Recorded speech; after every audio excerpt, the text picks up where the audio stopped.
Glad to have you back. It's still Business Daily right here on Trust Television. Of course, we're looking at issues in the economy. Of course, there's a very, very important document that was released yesterday by the Central Bank of Nigeria. And part of that document did came out with a whole lot of issues that were raised there. Part of the issue raised was the fact that fuel subsidy removal, lower import bills, and increased external debt servicing obligation could pose downside risk for the growth of the Nigeria's external reserve for this year and of course next year. So we're talking about 2024 and 2025. So we'll get my analyst to join me now to give us update on that. Mukthar Muhammed is a financial analyst and of course CEO finance with Mukthar. He joined me virtually from Lagos. Good morning, Mukthar.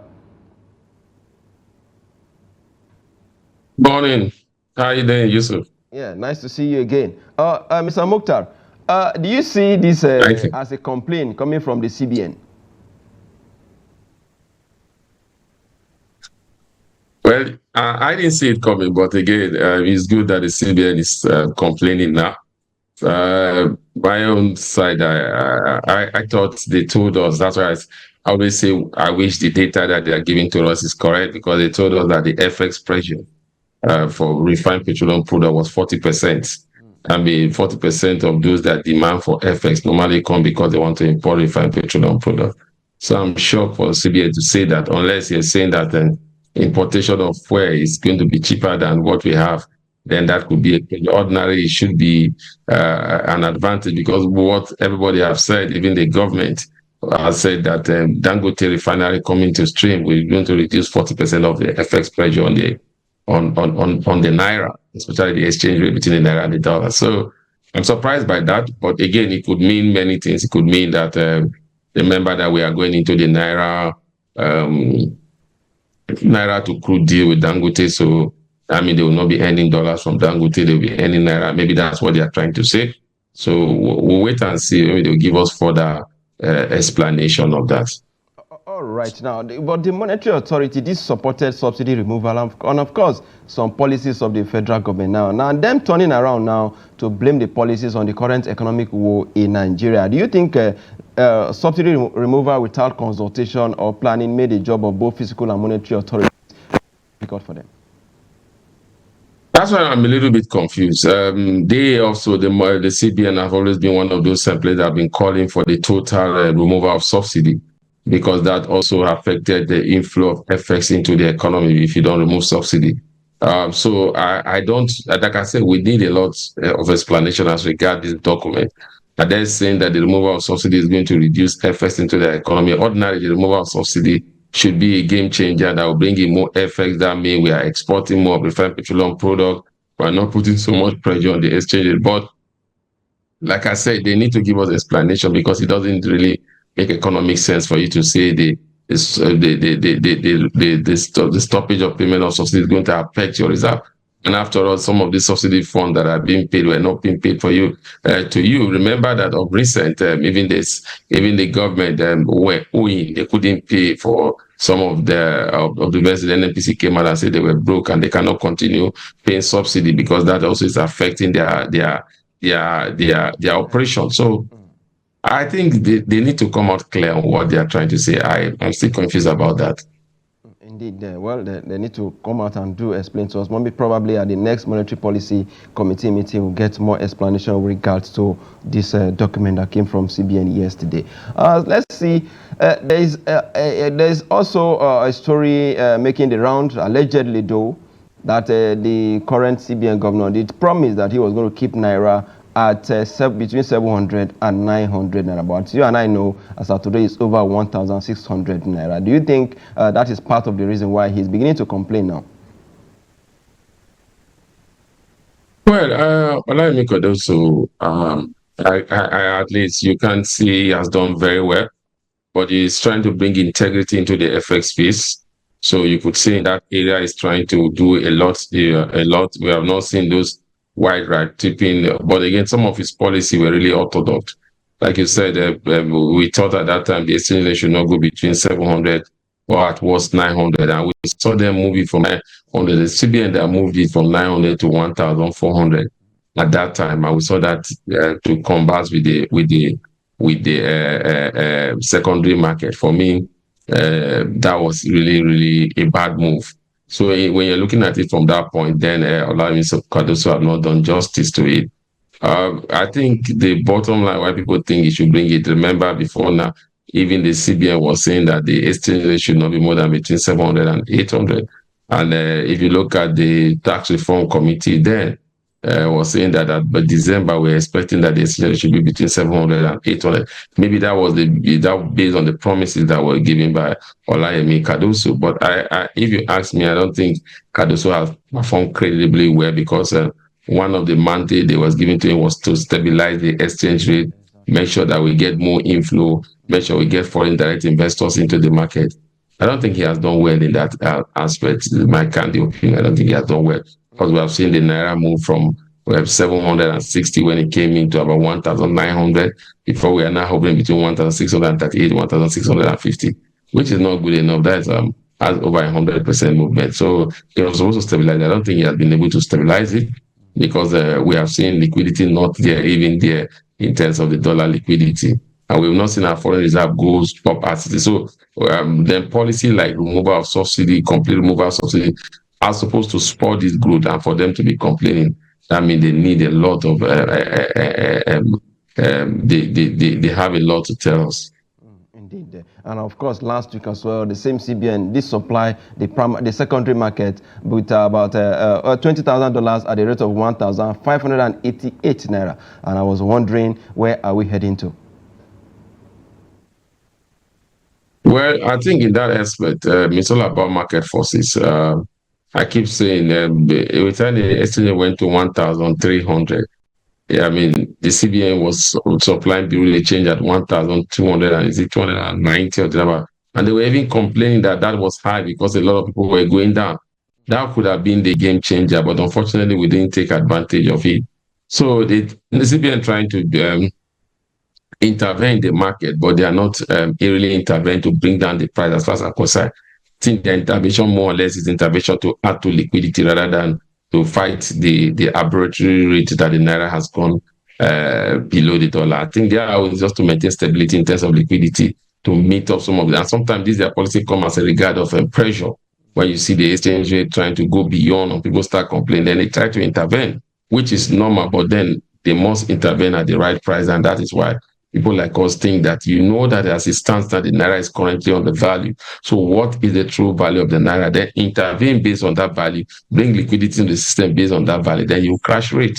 But as it stands now, it's not happening. Indeed, the assistance now is not happening, and of course, we do not know when it's going to happen. Now, Mr. Mukthar, I was trying to say, as we speak, our highest denomination, talking about 1,000 naira notes, cannot even buy us a liter of fuel now. Are we really heading the way of Zimbabwe, or we are already there? No, we are not heading the way of Zimbabwe, and I don't think we are there, and I don't think we'll ever get there. Look, some of the policy of this current administrations are good policy, but again, maybe implementation and the timing of what really happened. So I don't think we are heading towards Zimbabwe. We are not having corporate issues with most of our financial institutions like what Zimbabwe was having. It's not that we lack so much liquidity. We don't have enough liquidity. There's still liquidity. Our economy is branching out. There's a lot of report I saw yesterday, agricultural sector providing over 25%. The service sector also giving good returns in terms of percentage. So I think we are not going the way of Zimbabwe. There's no need to fear about that. I think what the challenge we have has to be with the implementation of this policy, because we tend to take those policy, but you not look at the Nigerian factor before implementation. That's just the major challenge that we have. What is this issue with regard to policy implementation? We've said this over and over again. The policies are good, implementation strategy is bad. We've been saying all of these things for a very long time. What is this issue that is wrong with the implementation that cannot be fixed? It's not that it cannot be fixed, but you need to carry key stakeholders along. I think what has happened in this present government is not carrying the key stakeholders along. So they come up with policies and you just read it in the newspaper. And the key stakeholders also are reading it in the newspaper at the same time that you are reading it. I think when we talk about policy so we talk about not carrying key stakeholders, preparing them for the kind of policy that rubbing mind with them to see if this policy can actually see the light of the day. I think that's That's where I think the problem is. I think the corruption in the system is not part of the problem. But corruption is always a part of the problem in Nigeria and in Africa. So definitely that is part of the problem. You cannot address corruption just by administrative means like what the CBN has to do. You need to address corruption with putting up structures that will guide against those corruptions. It's not just because you have a strong man, then the strong man tries to dictate how a particular place will continue to drive. We need strong men, fine, but okay, they are not to drive those policies. They have to set up strong structures to guide those policies. All right, so we need a very strong structures to guide these policies. But in Africa, what we have, as you know, we have strong men rather than strong institutions. Mr. Mukthar, some analysts say that in the long term, the removal of subsidy could help the government reduce fiscal deficit, redirect spending towards infrastructure, and improve investors' confidence. Do you subscribe to that? I totally subscribe to it, especially if removal of subsidy will create stability, then it will also harm stability in the FX market, then address the issue of supply. I keep telling people the challenge is not the pricing, it's the availability and stability. So first of all, when you come up with policies like this, they try to address stability first. They bring stability to the system in terms of the supply chain. Then before you see pricing cannot just overturn overnight to become what we dreamt of for it to become low. They must also create an environment to create competition, to make it a competitive environment for other people to want to invest in that sector. So once we have that competition, then the price of that commodity will come to the economic term of demand and supply. But again, there's always the law of the first, and the first normally enjoy a lot of benefit from others. But again, if the first is not able to manage very well, when these others comes in, then these others will definitely pause the force. What we need to look at is at the point the major telecom companies, two major telecom companies, and that one says that it's not possible to do per second, and one of them came in and said we're starting with per second within 48 hours. All of them have to switch to per second. So that is what competition could do. Could lower price, could create innovation, and like in our own case, will have impact on the supply chain network, because the challenge Nigerians has is not pricing. Nigerians even buy at exorbitant price when these things are high, but they want stability in terms of pricing, and stability in terms of pricing will come only through government intervention and making sure that they have all those policy on ground, because it's a fiscal issue. Indeed. Mr. Mukthar, do you think the policies or the seeming cabal in quotes in the oil and gas sector will allow for a fair competition? There is no cabal that is bigger than the government unless the government is part of the cabal.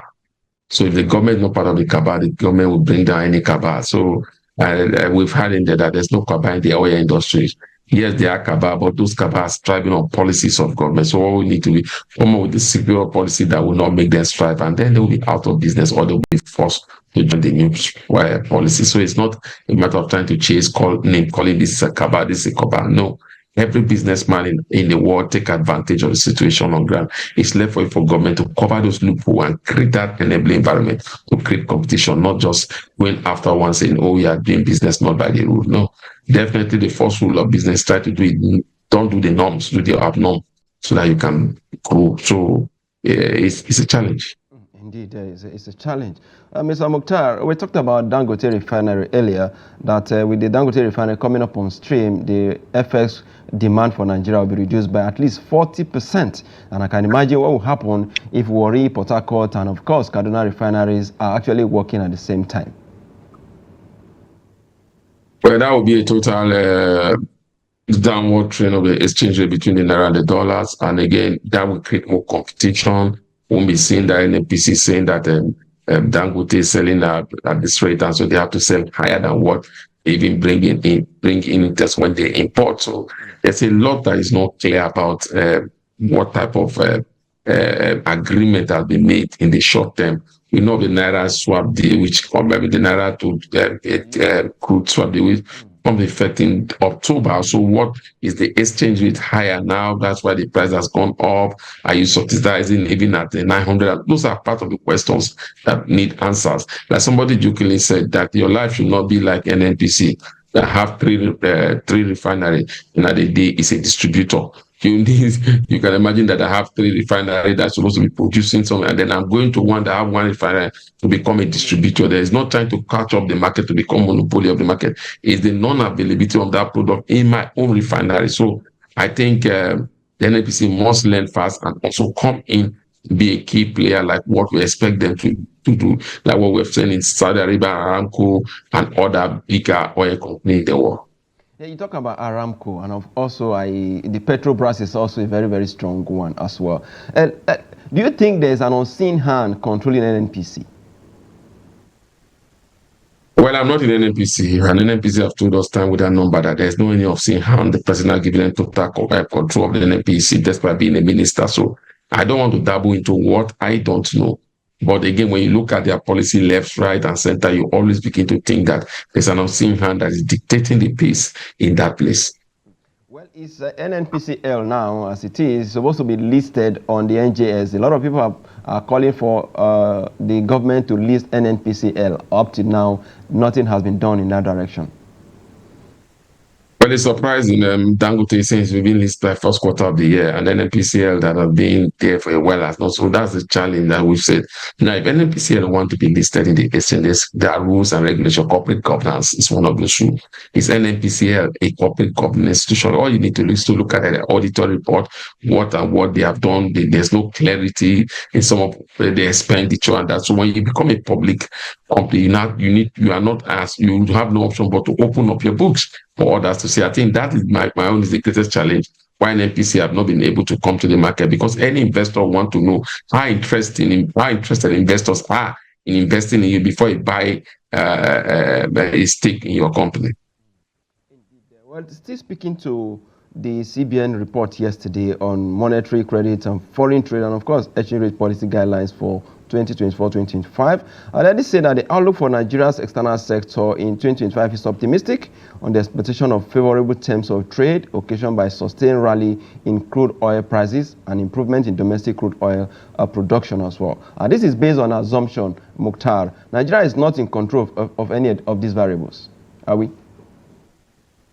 We are not in control, but we can be in control, because what's the challenge where we are not having so much crude oil is because of oil thief. Is oil thief beyond the government? I don't think so. The security agency, after all, we have also given some private company to manage that space. So I don't think so. I think it's having this political will to execute it to the details. That's our major problem. This lack of political wills, how do we get to eventually get it solved? Because we've talked about the policies are good, the implementation is bad, there's no political will. How do we get over all of these things going forward? Because the economy needs to develop. People are going through quite a whole lot with regards to the policies of government. The only way the economy can is take ownership. So Nigerians should take ownership of the economy, ask questions, try to see how they can involve themselves in the economy. That's why people like us keep saying that the best thing that happened to us is having a legal Dangote that is so believe in the economy, even when others are taking their fund outside. He is expanding his companies from Nigeria. So that tells you that there are a lot of things that can be done in this country. All we need is consistent policy from government, support for smaller business rather than being political. That will be a game changer. Mr. Mukthar, in the event we see fluctuation in the crude oil market for a very long time, which is where we benchmark our expenditure on against. If for whatever reason there's a complete decline in that sector, what will happen to government revenue? We've seen it happen before. That means government revenue will go down. That's why the NNPC is saying that they cannot continue to pay subsidy, because that is also impacting revenue in the operation. Once the revenue of the operation is impacted, then it spill over to the presidency. So definitely they need to do a lot in that sector to maintain stability and create more opportunity for ingenious Nigeria to come in that space and add to the value chain. Well, the Federal Reserve, talking about the U.S. Federal Reserve, they are concluding the meeting today, and of course, whatever decision they take at that meeting will affect global economy. Of course, Nigeria is not, exemption, especially with regards to crude supply to the global market. So, what do you think Nigerians should be thinking now, or should be planning now, in case the decision in any way it goes against us? Well, whichever way it goes, negative, then we are being where we are, positive, then it will lift our economy, cost of borrowing will come down. We are also expecting our own CBN to cut rate also anytime soon. So definitely it's a twin weapon that will be able to guide our economy into the future. So for me, I think it's not something to worry about, but it's just how prepared are we to deal with it. That's our major challenge. Indeed, talking about preparedness again is still a major issue there. Mr. Mukthar, let's look at inflation numbers was released last on Monday. And of course, according to the NBS, that numbers dropped to 32.15%. And a lot of Nigerians are indeed surprised that given the current market reality, that number may not be correct. Well, market reality is true, but again, if you go to the local market, a lot of goods has come down in terms of price, bag of tomatoes, bag of pepper. I mean, so a lot of things have come down. But again, if you look at that report, the kind of reduction is not commensurate to what has gone up before. But there's movement, there's reduction.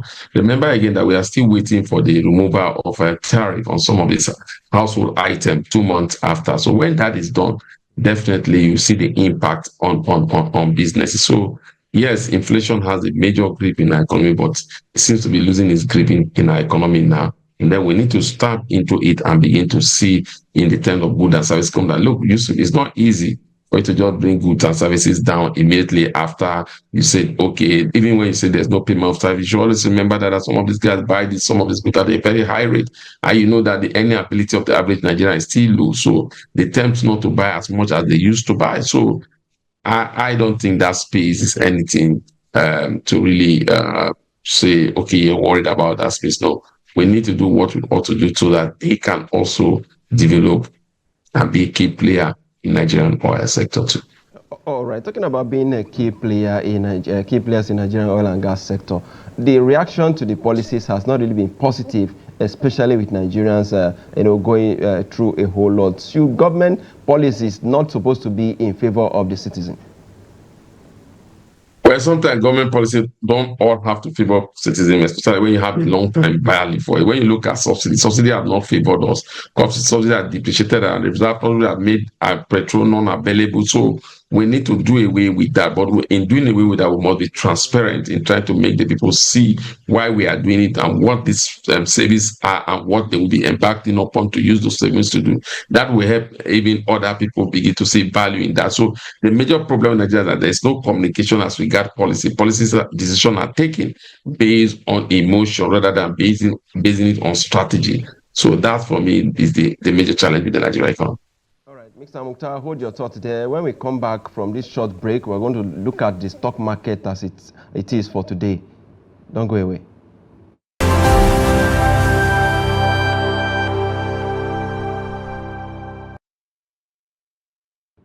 Glad to have you back. I still have Mukthar Muhammed, a financial analyst, and of course CEO of Finance with Mukthar with me. Now we quickly look at stock markets. Now, Mr. Mukthar, what is happening at the NJS? The second trading session we're having this week because of Monday public holiday. How are the stocks doing? Well, presently the stocks are, market just open, so you're not seeing a lot of activity. But when you go to what we saw yesterday, we've seen that volume must keep improving in the financial stocks because of their year end, and then we see those movement from FBN holding moving to its high of about 31 naira 90 cover. After also the announcement that the crowd have striked up the suit that was initiated against that company. So the NGS assistance in buyer market, people see opportunity comes in and then see opportunity to sell because there's not yet that price stability in the NGS, but there's still a lot of possibilities in the NGS, especially in the financial stock, where we expect some of them to come up with interim dividends, most likely this week or at worst next week. So investors are keen into that. That's why you see that the volume is higher in stocks like GTCO has also released. So its volumes are in clubs like Access Bank and UB and even Fidelity, because those are the three banks that will be paying interim dividend any moment from now. Indeed, we saw Flour Mill also not doing badly yesterday. I didn't get you.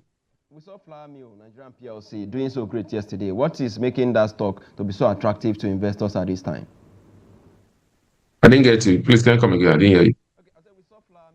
so well yesterday. Can you hear me, Mr. Mukthar? Okay, I can hear you now. I can hear you now. Okay, so we say flour mill is doing so great yesterday. What is it about that stock that it's making it so attractive to investors at this time? Number one has to deal with the kind of sector that stock is going to go. It's not going to be just flour mill, flour mill. They're involving a lot of things. They're involving power. They're involving real estate. They're involving port management. These are all key areas that the flour mill is getting involved in. And also, you know that flour mill also more likely see the merger of flour and Honeywell flour mill too also. So all this is helping to boost the kind of activities that we're seeing in flour mill at this moment. Ordinarily, you don't need to see so that because it's not that flour mill is paying any dividends. It's not that their profits are being high. They also have their challenges of FX. But investors are keen into the future of flour mill, especially with their synergy with Honeywell. And so that is what basically is moving it. In terms of fundamental, it's not supposed to be where it is, even if you have delivered some very good results. But when you look at these FX losses, and those losses are still there because FX are really not stabilized, so you won't want to go there. But again, it's all boiled down to investor sentiment, those that are ready to hold on to it for the long term. Still, there's a lot of potential in that stock. Number one, also, that I think there's a lot of potential in flour mill. Indeed. Mukthar, before I let you go, of course, a lot of challenges are there in the economy already. We have seen many foreign investors are indeed sitting on the window. Many of them are involved in cautious trading. How are the local investors being able to sustain the market at this point? Well, you have to give it to the local investor, but again, you have to give it to the local institutional investor and high net investor, because it seems like the retail investor seems not to be available now in the market. So we have to give it to them, that those investors, so they believe so much in the market. You've not seen so much of volatile movement in terms of price coming down, because you don't have the foreign investors that are always here for the short term to just make the hot money and go back. So it creates a little bit of stability when you have your own citizen being one of the key players of that sector as it stands. So for that, I think we should give kudos to Nigerian investors. The retail investors are losing out this time because of the right issues, not that they are not there, because most of them are not able to take their right, or most of them are not able to buy public offer because of the earning ability of the average Nigerian. Cost of living have gone up. Is it somebody that are eating very well that will be thinking of investment? So that's why I say most of the people that are keeping the market where it is now is the high net investors and the institutional investors that are keeping the market stable at the moment. So there's still a lot to be done to attract foreign investors and foreign investors. But with the recent, what we're hearing is, if the Bank of America have to cut rate, that means cost of funding also is cheaper there. So you still see a lot of them still staying in their country. But unless those that have foresight to stay in the long term, that will believe in the prosperity of this economy that we want to come. So, but definitely, I think there's a lot of positivity around the Nigerian economy at this moment. All right, Mr. Mukthar, in 30 seconds, how is the market going to close today? We saw the market close flat yesterday. What should we expect today?